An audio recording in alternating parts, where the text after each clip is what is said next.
Welcome to the Ralph Mark Gilbert Civil Rights Museum. When people walk in that front door, the first thing they want to know is, who is Ralph Mark Gilbert and how does he get a whole museum named for himself? In a word, he was a pulpiteer, a minister of the gospel, who came to Savannah in 1939, promoting his passion plays, and eventually will become the pastor of the First African Baptist Church. And Dr. Gilbert, by 1942, would light a fire under the local chapter of the NAACP. Our tour here at the Ralph Mark Gilbert begins with this timeline. 1865, the day that slavery ended here in the city of Savannah, the fight for civil rights began and continues today through the local chapter of the National Association for the Advancement of Colored People, the NAACP. The NAACP on the timeline here was founded in 1917. Important date along our timeline, of course, is when Dr. Gilbert will come to town. This is a picture of Dr. Gilbert with this Boy Scout troop, and the young man who is second in right here is none other than Wesley Wallace Law. Wesley Wallace Law would be, by 1950, he would become the head of the local chapter of the NAACP. After running the NAACP for 26 years, he founded 3 Black History museums, and this is what I consider to be his crown jewel. The Ralph Mark Gilbert opened 25 years ago. What you're looking at here is our timeline as it continues from below, where you have the wall of segregation, public, private, and job and housing discrimination. You also have here in this room the wall of injustice. There's a judge's bench up top.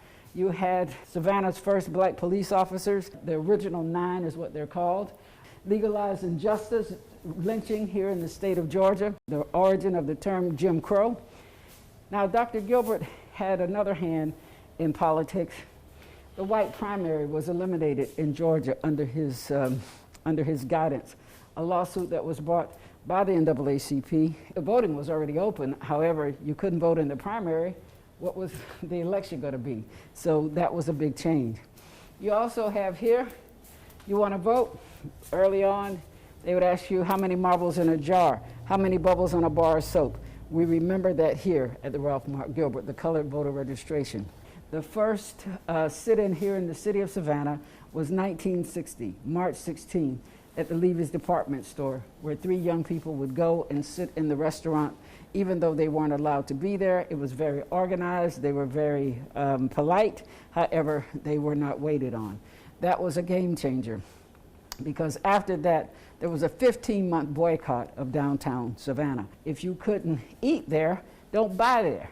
They carried signs that said, don't buy where you can't eat. The lunch counter, it has a I am white and I am colored button.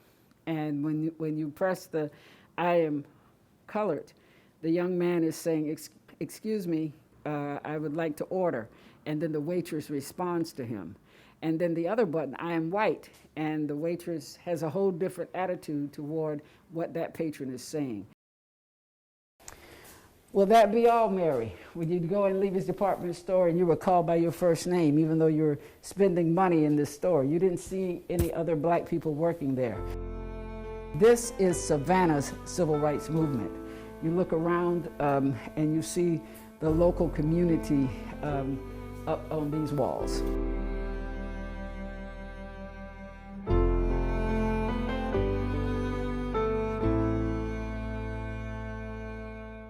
If you want to see and learn more about the Ralph Mark Gilbert Civil Rights Museum, please go online. We have a website. We have lessons for the young people, and we will be coming back strong. At the moment, the Ralph Mark Gilbert is working on an exhibit expansion plan. When we reopen our doors, it will be for you here in the Savannah community to come and help us celebrate our 25th year